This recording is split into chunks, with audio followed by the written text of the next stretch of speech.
आज के इस वीडियो में हम लोग बात करने वाले हैं भारतीय थल सेना के एक वीडियो के बारे में जो उनकी तरफ से कल रिलीज किया गया था।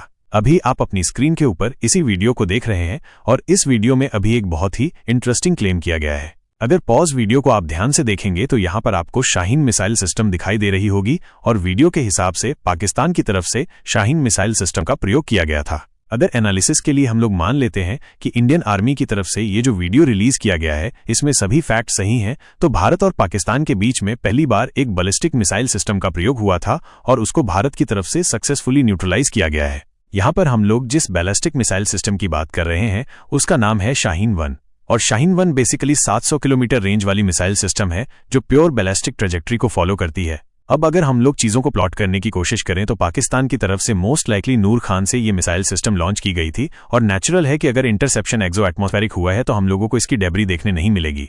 आइए चीजों को फर्दर सिंप्लीफाई करते हैं। एक प्योर बैलिस्टिक मिसाइल सिस्टम की फ्लाइट के दौरान 3 फेजेस होते हैं। पहला फेज बूस्ट फेज कहलाता है, जब ये मिसाइल सिस्टम एटमॉस्फेयर के बाहर निकल जाती है। एटमॉस्फेयर के बाहर निकल जाने के बाद में ये मिसाइल सिस्टम अपने टारगेट के ऊपर खुद को लेकर आती है और इस फेज को मिड कोर्स कहते हैं। मिड कोर्स में अपने लोकेशन को करेक्ट करने के बाद में ये मिसाइल सिस्टम ग्रेविटी के प्रभाव में नीचे आना शुरू करती है और इस फेज को टर्मिनल फेज कहा जाता है। इस फेज के दौरान इसकी स्पीड सबसे ज्यादा होती है।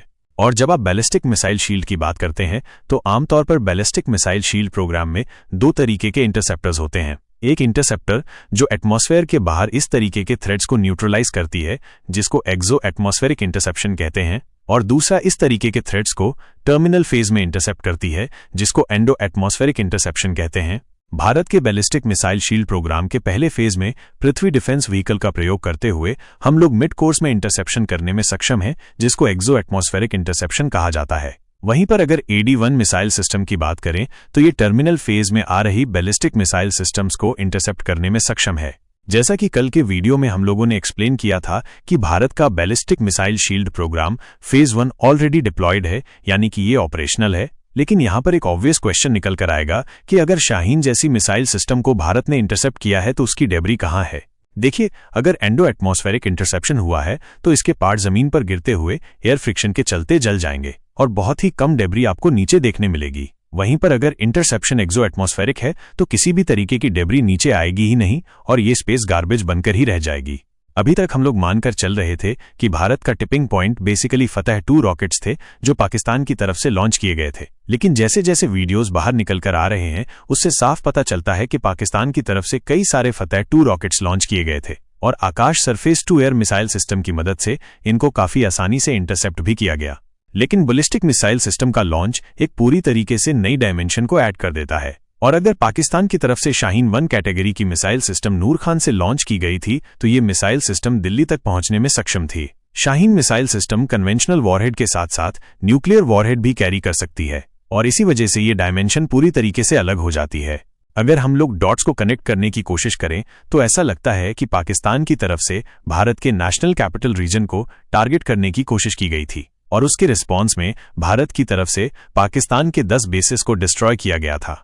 इंटरेस्टिंग चीज ये है कि सैटेलाइट फोटोग्राफ्स को अगर आप ध्यान से ऑब्जर्व करेंगे तो आपको समझ में आएगा कि नूर खान के ऊपर 2 टेल डिस्ट्रॉय किए गए हैं और नेचुरल है कि ये टेल कुछ भी हो सकते हैं। ये मिसाइल सिस्टम्स हो सकती हैं, कमांड एंड कंट्रोल सिस्टम्स हो सकते हैं या फिर दूसरे एड्स भी हो सकते हैं जिनकी मदद से पाकिस्तान ने भारत के ऊपर ये अटैक किया था। वैसे तो शाहीन-1 कैटेगरी के मिसाइल सिस्टम्स को इंटरसेप्ट करने के लिए भारत का S-400 ट्रायम्फ सिस्टम काफी है, लेकिन क्योंकि यहाँ पर डेब्री दिखाई नहीं दी है इस वजह से मेरा मानना है कि या तो ये एक्सो एटमॉस्फेरिक इंटरसेप्शन हुआ है या फिर इंटरसेप्शन के दौरान इम्पैक्ट ऐसा रहा है कि टारगेट मिसाइल सिस्टम के चीथड़े उड़ गए हैं और फ्रिक्शन के साथ में जब ये पार्ट्स नीचे आए हैं तो ये पूरी तरीके से जल गए हैं। ओवरऑल अगर ये इंडियन आर्मी का वीडियो सही है तो भारत का बैलिस्टिक मिसाइल शील्ड प्रोग्राम अब बैटल प्रूवन है। इसी के साथ आज के इस वीडियो में रखते हैं केवल इतना ही। वीडियो को अंत तक देखने के लिए धन्यवाद। देखते रहिए डिकोड डिफेंस। जय हिंद।